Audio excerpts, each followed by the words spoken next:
Welcome to TVBS Meeting Room, where we tackle global issues with a view from Taiwan. I'm your host, Wen-Chi Yu. Today's guest is Richard Fontaine, CEO of the Center for New American Security, a DC-based think tank. Richard is well known in the foreign policy circle. He recently co-authored the book, Lost Decade, The U.S. Pivot to Asia and the Rise of Chinese Power. He served in the George W. Bush administration's White House National Security Council, State Department, and the U.S. Senate Foreign Relations Committee. He was a foreign policy advisor to the late Senator John McCain. Welcome, Richard. Thanks for having me. It's good to be with you. So why did you and Ambassador Robert Blackwell write this book? Can you share what the pivot to Asia policy is, obviously, briefly, especially as it relates to China and Taiwan? Well, there's a consensus in Washington, or at least a rough consensus, that China represents the greatest long-term challenge to the United States for combining both the will and the capability to upend elements of the regional and global order. And yet the United States has struggled to focus on Asia as a region and China in particular as a set of issues, given everything else that's going on in the world over the past years, especially wars in the Middle East, the events in Europe, and so forth. So we wanted to look at the history of that effort, going back to 2011, when Secretary of State Hillary Clinton published a subsequently famous article saying that the United States would pivot to Asia, wind down the wars in Iraq and Afghanistan, sort of keep resources and attention stable in Europe, and focus more time, attention, and resources on Asia. TPP trade agreement, more military resources, stepped up diplomacy. And so we wanted to look at how that effort did or did not come about over the years, and what it could tell us about the effort to focus on China and Asia today. And so as it relates to Taiwan, did you feel like the Asia pivot policy, of course, anything related to China in some way touches on Taiwan? Did you feel like there's, at that time, Asia pivot policy, factor Taiwan into the picture? It did, but in a different way, I think, than we think about our policy toward Taiwan now, because the policy toward China was different. It was an engagement policy toward China. And the notion was that by pivoting to Asia and solidifying relationships in the Indo-Pacific, that would allow for a more cooperative U.S.-China relationship across all issues, potentially including Taiwan. That was in the Obama administration. The Trump administration, of course, came in and said, no, it's actually not about engaging China or the possibilities of cooperation. This is fundamentally competitive. And the Biden administration has picked up that sort of same disposition. And now I think policy toward Taiwan, which has been, a policy of U.S. support, I think, throughout, remains, and in some ways has stepped up, but for different reasons, more to defend and deter Taiwan, and less in the hopes of some sort of collaborative partnership with China. Yeah, I think what this book is really important is actually for those who want to understand the rationale and also the history of the U.S. thinking on Asia and China, to take a look, because it's a detailed review of the last 20 to 30 years. I do want to focus on sort of things that you guys pointed out, especially how, even though 2011, Secretary Clinton announced this policy, but it seems like it wasn't really a well-coordinated interagency national strategy. So in reality, you've also pointed out how it wasn't really backed up by, resource reorientation and priorities, et cetera. And, after Clinton left the government, then John Kerry pivoted back to the Middle East. We know that's sort of, his passion. So do you think today DC has a real sort of understanding of, or consensus of prioritizing Asia? Or is it, again, going to be distracted based on individual interests? Yeah, it partially is pivoting to Asia, but only partially and only belatedly. So the title of our book is Lost Decade, and we look at the period from 2011 when the pivot to Asia was announced through 2021 when Joe Biden came into office, really as a time both in the Obama and the Trump administrations of lost opportunity because we didn't see significant reorientation of military resources to the Indo-Pacific, a sustained emphasis on stepped up diplomacy. Or so why is that? Why is there? Yeah, why is there that sort of policy level, Right. and then there's the reality? Well, it depends on which area you're looking at. But for example, on the military resource side, the pivot was premised in part on the notion that the wars in Iraq and Afghanistan were winding down and there would be a peace dividend and some of those resources could be shifted to Asia. Well, as we know, the wars in Iraq and Afghanistan didn't end at that time. The U.S. withdrew all of its troops from Iraq in 2011. They went back in 2015 to fight off ISIS in a big 5-year campaign.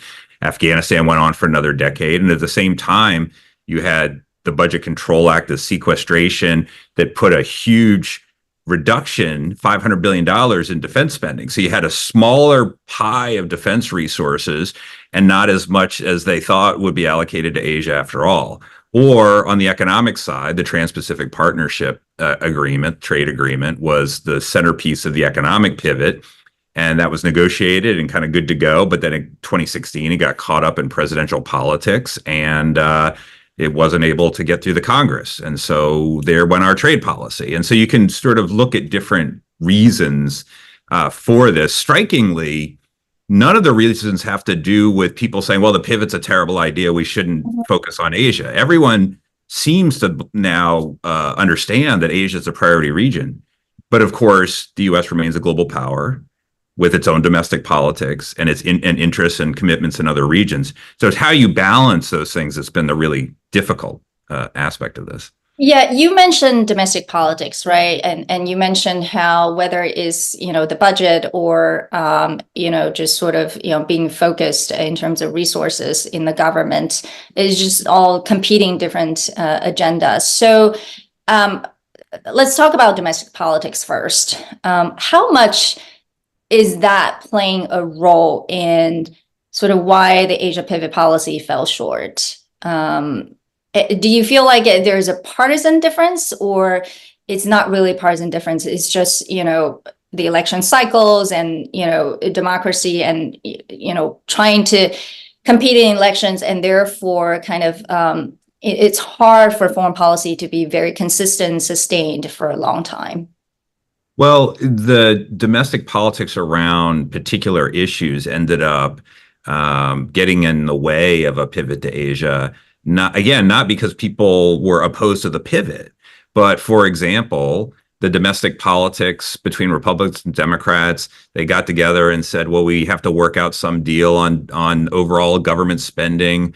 And next thing you know, you have sequestration, which is this $500 billion cut in the defense budget. That wasn't specific or had anything intended to do with the pivot, but what it amounted to is a reduction in the resources available for the Indo-Pacific. Or TPP, no one was said, well, we shouldn't pivot to Asia and therefore shouldn't have TPP.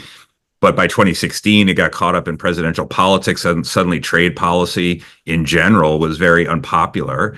And you had the two candidates on the Republican side that remained for president and the two presidential candidates on the Democratic side, including Secretary Clinton, all coming and saying they didn't like TPP. And then, of course, when Donald Trump came in, he pulled the U.S. out. And so those are the kind of domestic political forces that have been some of the reasons why the pivot has not achieved everything that its architects would have liked. Yeah, but it seems like the U.S. domestic politics in particular has been a concern to many around the world. Because the question is less about whether the foreign policy circle or elites want to, push certain strategy or policy, but more can the U.S. Congress or administration actually deliver it?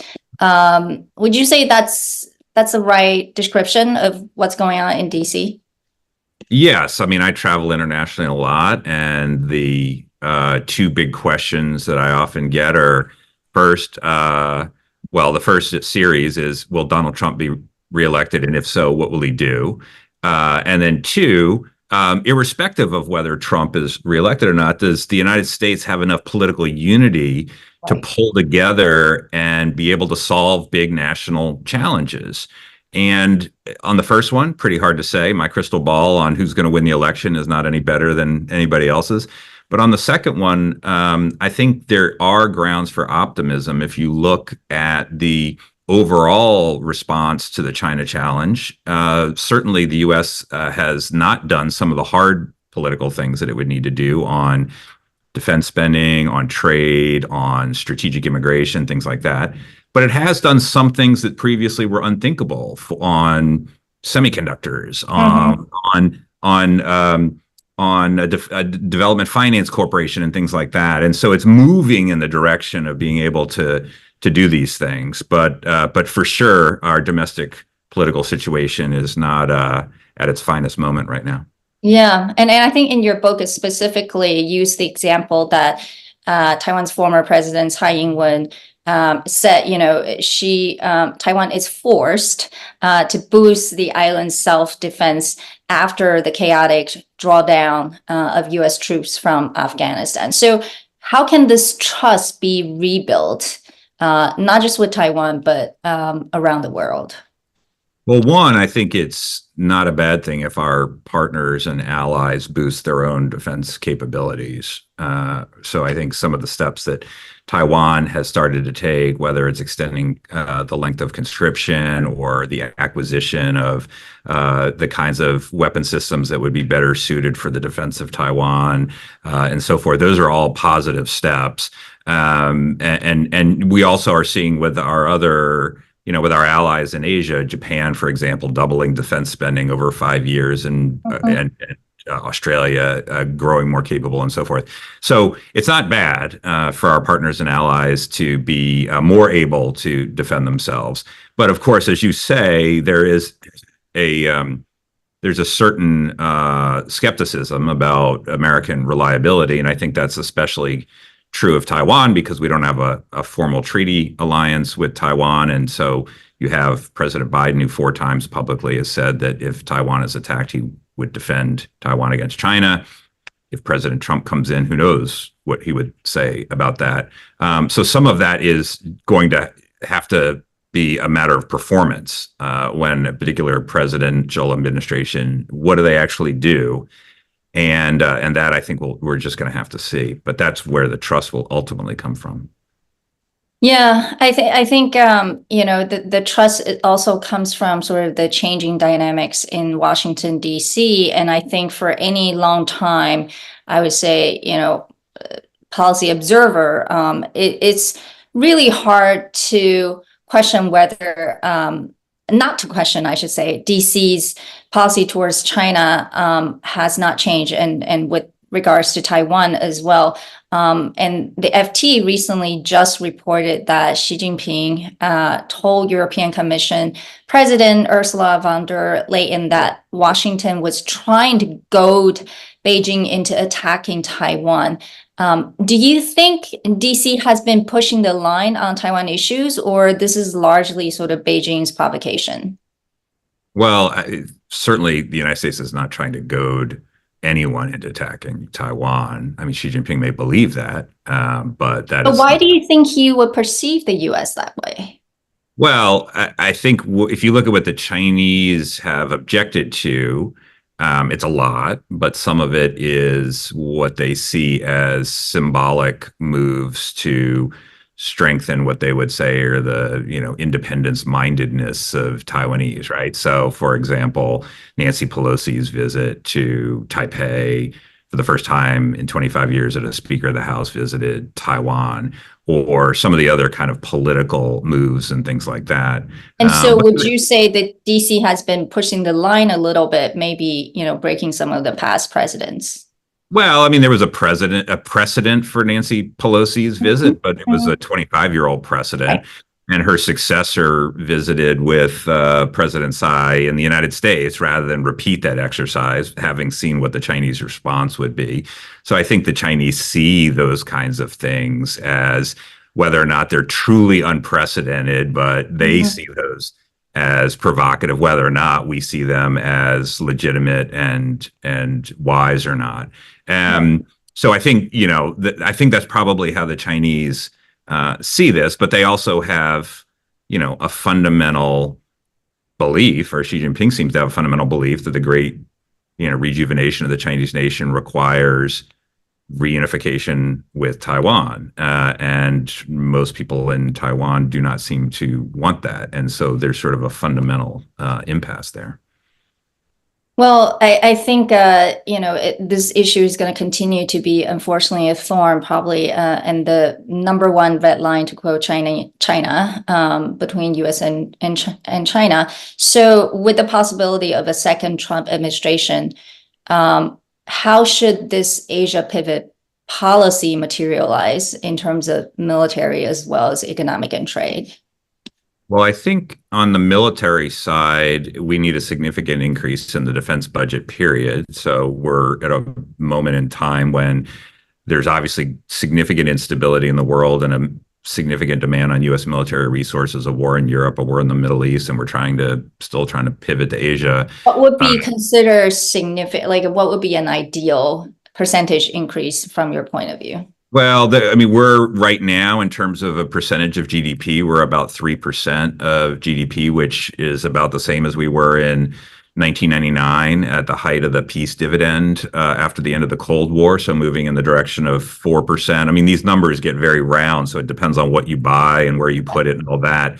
But, something significant would be, I think, on offer. And then you need, of course, to look at what specific capabilities you're buying and whether they're best suited for the Indo-Pacific, which is important here too. So more military resources dedicated to the Indo-Pacific to increase deterrence, and then making sure that those are devoted to the right kinds of things. That's obviously important. And then on trade, I mean, if there's one thing that both President Biden and President Trump are consistent in, they don't really like trade agreements. But I guess in my sort of wilder moments, I imagine that, Trump could do a Nixon to China on TPP or something.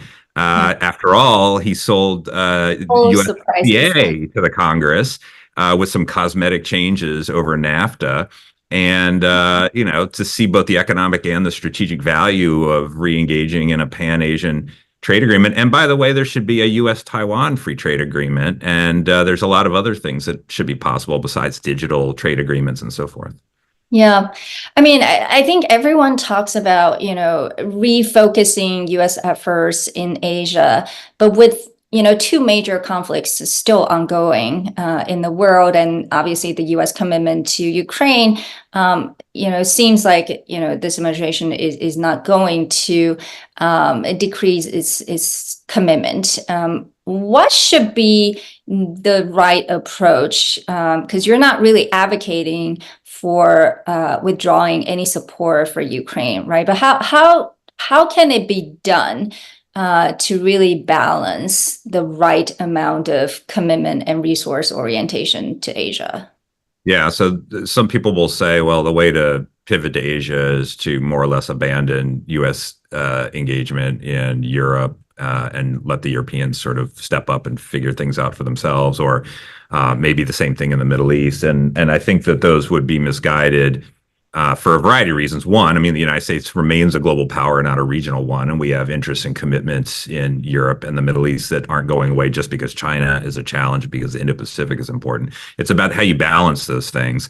And, so I was saying, more resources overall would allow for more resources, especially in the military domain in the Pacific. If we, started to have a trade policy again, just because we have a trade policy in Asia doesn't mean we can't have a trade policy somewhere else. That's not quite zero sum. The diplomacy is sort of the hardest thing to manage, just because there's still only 24 hours in a day. And, if the Secretary of State and the President are going off to Europe or spending time in the Middle East, then, that may cut into what they're able to do in the Indo-Pacific in terms of engagement. But, if we fast forward to, say, 2025 and God willing, the war in Gaza has, stopped or at least significantly died down. Maybe the war in Ukraine is starting to decrease in intensity. So then you have the potential to open up that diplomacy for more focus on the Indo-Pacific. Yeah, so it sounds like you're advocating for increasing resources and obviously the budget, but that's largely defense oriented. So I want to ask, because this book doesn't say much about how the U.S. can be more competitive in areas of technology innovation or other areas. So do you have a view in those sort of newer, areas, or you feel like, again, right, it's less urgent and we really need to focus on defense and trade? No, we just had to make decisions about what to include and what not in the book, and so we focus mostly on the external, what will we do externally. But of course, in order to compete more effectively with China, we need to build up our own sources of strength. And also look at what kinds of economic and technology engagements empower China disproportionately. And so that gets at export controls on key technologies, the building up of our own innovation at home. I mean, semiconductors is a part of this, but that's just a beginning. I think, for example, the United States should have a strategic immigration policy where we have many students coming to the United States, including getting PhDs in STEM fields, that they're kind of world-class minds on these issues, and then they can't stay because they don't have a visa to work in the United States afterwards. I mean, so we educate some of the best minds, and then they go contribute to somebody else's economy, China's or somebody else's. Let's keep as many here as want to stay, contributing to our economy, build up our own innovation, our own competitive advantage vis-a-vis China and others. And so, through immigration, through export controls, through key strategic investments in elements of innovation where there's a national security edge, those are the kinds of things that we need to do.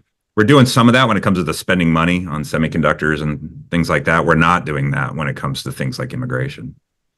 And do you feel like if, again, there's a second Trump administration, some of the policy recommendations will be taken up because, I think, if just reading news headlines, it feels like a lot of what the second Trump administration will do is on immigration issues, as you said, it may not go in that direction.